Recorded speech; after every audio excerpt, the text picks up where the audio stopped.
Ini jelas monster yang tidak menyakiti orang. Tapi diikat dengan rantai, seluruh tubuhnya berlumuran darah. Pelakunya Meng Yuan mengulurkan tangannya untuk mencoba menghibur. Tapi digigit monster. Tapi saat dia mengangkat kepalanya, binatang yang jujur yang tidak menggunakan kekuatan, tapi diam-diam mundur. Pada saat ini, Meng Yuan teringat kata-kata guru Jiu Wei. Semuanya tidak seperti yang kamu lihat. Jangan melihat dengan matamu, lihatlah hatimu. Dia dengan tegas memotong rantai yang menahan kaki monster itu. Keputusan untuk melepaskan binatang buas ini yang dikatakan semua orang ganas. Tapi binatang itu tiba-tiba melemparkannya ke punggungnya.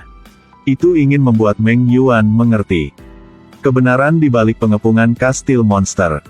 Itu membawa Meng Yuan ke penjara bawah tanah yang tersembunyi di kastil. Tempat ini memiliki batu yang dikelilingi oleh air. Binatang itu ingin mengambilnya tetapi tangannya terbakar. Baru sekarang Meng Yuan menyadari itu. Batu ini adalah batu Qiankun, sumber kehidupan binatang itu. Dia hanya menyentuh dengan lembut. Semburan kekuatan hidup memasuki tubuh. Ternyata kamu memasuki kota karena batu ini. Meng Yuan membungkusnya dengan jubah. Tapi tiba-tiba sang jenderal muncul. Dia mengerti bahwa kebenaran di balik itu semua dimanipulasi oleh seorang jenderal yang hebat. Tapi saat dia akan membunuh orang, Si Yu tiba-tiba kembali. Dia mengayunkan pedang ke tubuh sang jenderal. Kemudian pimpin Meng Yuan Song keluar dari pengepungan yang tumpang tindih. Saat dia pergi, dia menoleh dan melihat. Jenderal mengeluarkan ramuan. Itu dibuat dari patung terakota oleh alkemis di luar kota. Setelah makan kenyang, luka di badan akan langsung sembuh. Meng Yuan dan yang lainnya melarikan diri. Dikelilingi oleh tentara terakota yang tak terhitung jumlahnya di tengah alun-alun. Tapi sekarang, monster pengepungan tiba. Perang besar pecah. Tentara terakota mempertahankan kota Qinyang. Monster ingin mendapatkan kembali batu dewa. Jenderal dan keturunannya mencoba untuk mendapatkan batu dewa di tangan Meng Yuan. Selama perjuangan, sayangnya batu itu jatuh. Meng Yuan meraihnya. Kekuatan luar biasa terus-menerus menyusup ke tubuhnya. Di bawah gelombang kejut yang intens, dia tidak bisa menahan diri untuk tidak berteriak keras. Ketika sang jenderal melihat ini, dia bergegas untuk meledakkan Meng Yuan. Kemudian ambil batu ajaib yang terbang di udara. Pemimpin binatang buas mengambil kesempatan untuk menggigitnya. Membuat seluruh lengan hancur. Melihat monster mengejar dan membunuh mereka, jenderal tidak ragu-ragu untuk menusuk batu ke dadanya, mengerahkan seluruh kekuatannya ke dalamnya. Tepat setelah itu, seluruh tubuhnya berubah total. Saat pemimpin monster menyerang lagi, jenderal hanya dengan satu pukulan mengirim lawan terbang menjauh. Pria yang sekarang menjadi satu dengan kekuatan batu. Baru sekarang para prajurit terakota mengerti. Ternyata jenderal itu untuk kepentingannya sendiri. Menyebabkan kehancuran kota Qinyang selama bertahun-tahun. Tentara terakota tidak lagi menghormatinya. Di hatinya sekarang hanya ketakutan yang tersisa. Tapi Meng Yuan tak takut. Dia harus mendapatkan kembali batu dewa. Keadilan harus dikembalikan kepada tentara terakota yang mati. Si Yu di sampingnya juga mengangkat tangannya. Kedua pendekar pedang itu terus-menerus menyerang jenderal. Mereka mengerti sekarang bahwa mereka ingin mengalahkan pihak lain. Satu-satunya downside adalah mata. Tapi kalian berdua meremehkan kekuatan batu dewa. Bahkan dengan seluruh kekuatanku, dia tidak bisa melawan. Meng Yuan terlempar ke tanah dengan pukulan. Lalu tertangkap lagi. Prajurit Fele. Atas dasar apa kamu ingin melawanku? Jika bukan karena kamu yang menyerap kekuatan batu dewa. Nah, kamu sudah mematahkan tulangnya. Kalau begitu aku berharap dagingnya hancur berkeping-keping. Jenderal gila tidak lagi menyembunyikan apapun. Dia mengekspos semua tindakannya. Ternyata dia dulunya adalah seorang prajurit Fele seperti Meng Yuan. Menoleransi kemarahan yang cukup, penghinaan yang cukup. Tapi dia tidak menyerah. Berdasarkan di mana seseorang dilahirkan sebagai jenderal. Dan dia dilahirkan sebagai seorang tentara.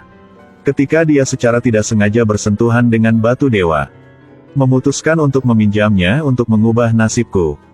Pada hari yang sama dia meratakan batu dewa. Monster baru terus menyerang kastil Qinyang. Tapi dia dibutakan oleh kekuatan. Setelah meninggalkan semua orang sinis di kota dan beralih ke yang terakhir. Mengambil keuntungan dari batu ajaib untuk mengubah tubuhku. Menjadi jenderal baru. Tidak ada yang bisa menghentikannya dengan pukulan yang mematahkan lengan Meng Yuan. Perhatikan dia melangkah lebih dekat ke Meng Yuan. Si Yu yang terluka segera berdiri. Jangan ragu untuk langsung buru-buru. Si Yu, jangan. Si Yu ditikam di dada. Meng Yuan tidak percaya apa yang terjadi tepat di depan matanya. Si Yu terluka parah dan sekarat menunggu untuk mati. Prajurit kota Qinyang dan semua monster dengan satu hati bergegas menuju jenderal. Tapi itu tidak bisa disimpan lagi. Jenderal gila yang sakit-sakitan itu melambaikan tangannya. Memutuskan untuk menjadikan semua orang di sana kekuatanku. Dia memutuskan untuk menggunakan batu ajaib. Menjadi penguasa dunia bawah. Bahkan puluhan ribu sentenarian di kota tidak luput. Tanah runtuh, kota Qinyang menjadi reruntuhan. Meng Yuan hanya memiliki satu tangan tersisa. Pegang Si Yu yang jatuh. Meng Yuan. Meskipun hidupku sangat singkat. Tapi bisa bertemu dengannya. Terlalu bagus. Tidak, tidak. Si Yu. Si Yu jatuh dari tebing. Tentara terakota menghilang satu persatu. Kambing lapangan bertelinga besar juga perlahan menghilang. Semua tidak ada lagi. Jenderal juga menyelesaikan evolusi lagi. Meng Yuan dalam keadaan koma. Kesadaran tampaknya telah melewati penghalang ke hutan. Kolektor hebat Jiu Wei masih mengatakan hal yang sama. Pernahkah kamu berpikir tentang bagaimana kamu ingin menjadi seorang tentara? Tidak sampai saat ini Meng Yuan mengerti. Pesuruh, keturunan, tidak terlalu penting. Yang penting adalah orang yang kita cintai. Dan di mana dia dilahirkan dan dibesarkan. Jangan takut untuk berkorban untuk melindungi hal-hal ini selamanya. Karena itu, aku rela mengorbankan segalanya. Meng Yuan.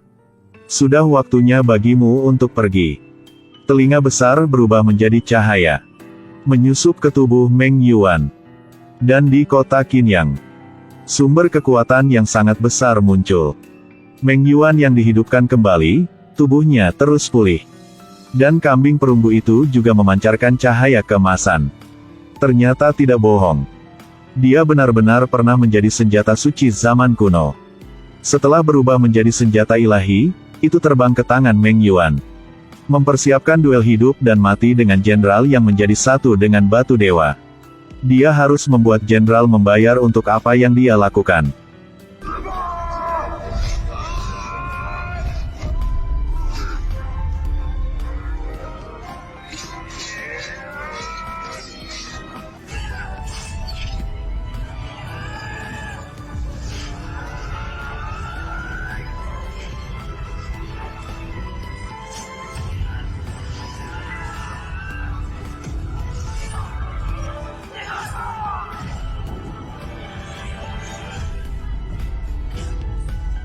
Jenderal dikalahkan, tentara ilahi menusuk tubuhnya. Batu Qiankun membumbung tinggi ke udara. Jenderal juga berubah menjadi bentuk aslinya. Sampai saat dia mematahkan tulangnya. Di dasar matanya, hanya ada kekuatan batu dewa. Akhirnya, kota Qinyang damai. Kawanan monster juga mendapatkan batu Qiankun kembali seperti yang diinginkan. Terus tumbuh dan berkembang kehidupan. Dewa kuno juga berubah menjadi kambing perunggu hijau. Tapi hanya gadis dalam kehidupan Meng Yuan. Selamanya jatuh ke dasar sedalam 1000 kaki. Dia datang ke hutan patung itu lagi. Tuan Jiu Wei memberi tahunya. Latar belakang Si Yu rumit, dia hanya bisa menjalani hidup ini. Namun, nasib surga ditentukan. Jika dia terus mengejarnya, dia akan berada dalam masalah. Tapi Meng Yuan mengatakan dia pernah berjanji padanya. Pergi ke benteng Tang'an untuk menemukan kerabat Si Yu. Namun, tidak ada yang memperhatikan. Di depan penginapan Bong Lai, yang pernah diliputi bencana. Sebuah bayangan diam-diam muncul.